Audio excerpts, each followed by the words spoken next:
Hello, and in today's camper van chat I'm going to be talking about this vehicle, which is the Danny from Karmann Mobil. It is a tiny vehicle, well, by camping vehicle standards. There's two of them, one's under 5 meters, the other one's 530 centimeters, and so it has a footprint which is somewhat more reminiscent, I think, of an SUV or even a car for that matter. You can get it into, if you live in a block of flats, you can get it into the garage, you probably get into supermarkets, so where they have these underground car parks. Don't have the problem that I have with my van of trying to find a place or two places together and having to leave it outside.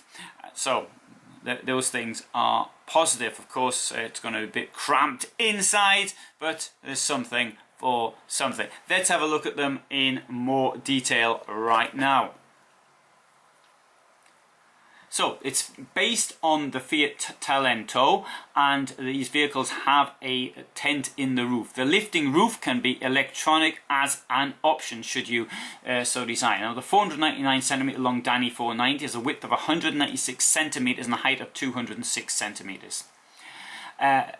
As opposed though to an SUV, it does have the benefits of a refrigerator and a wardrobe. Well, of sorts anyways, quite small, but I mean, an SUV doesn't have them at all. The kitchen has a 2-burner piezo stove and a stainless steel sink. The rear seat is fixed and can be converted to a folding bed should that be necessary, and beneath it there are 2 large drawers. The table can be unhooked and stored behind the seat to save space, and in this way a large amount of storage space should you need it, stick your shopping in there or things you buy or whatever, and that can give you quite a lot of room, particularly if you push the seat back as far as it will go. There is also an outside shower. You can have an insulated water tank and a diesel heater. But if that's too small for you and that's not enough, you've got the option of the Danny 530, which only costs a couple of €1,000 more. And this extends the comfort even more by offering a fully equipped washroom with toilet and shower, as well as a classic seating area at the front. When I say classic, I mean for a camper van. Now obviously the washroom and the toilet is a bit on the small side, and if you're particularly large or tall it may not be suitable for you, as we demonstrated in a previous film. Having said that, for somebody of my height, which is absolutely average, it might just work out. Now it has a large kitchen for a vehicle of this size, and that has additional storage within it. And in contrast to the 490, the folding roof opens to the rear, but it will certainly give the same type of effect as those opening to the front. So you can sleep in there, you can pretend you're in a tent, and you'll feel as though you're enjoying the great outdoors by breathing the fresh air.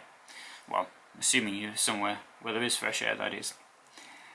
So this one has a length of 539, and as such I think it's probably more like a van rather than like a car, which is probably what you could call the Danny 490. Nonetheless, its footprint, I think, is not really all that much bigger than many cars, and therefore it has the benefit of being able to be used as such.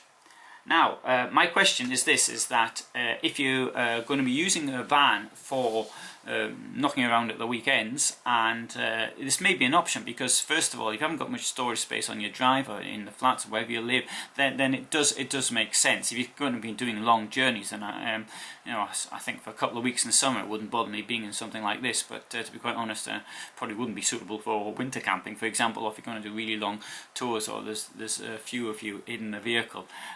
But for a couple of people, I think it would work out quite well, as long as you're not too demanding and you get on particularly well and you don't intend on taking a lot of stuff with you.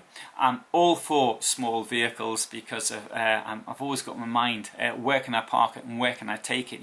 Something like this, you can get it into the small medieval villages in France, Italy, Spain, Portugal, Greece, etc.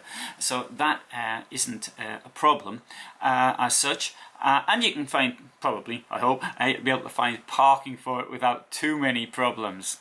But if you're wanting to change your clothes on a regular basis and you're going to go away for a couple of months, there you have the problem.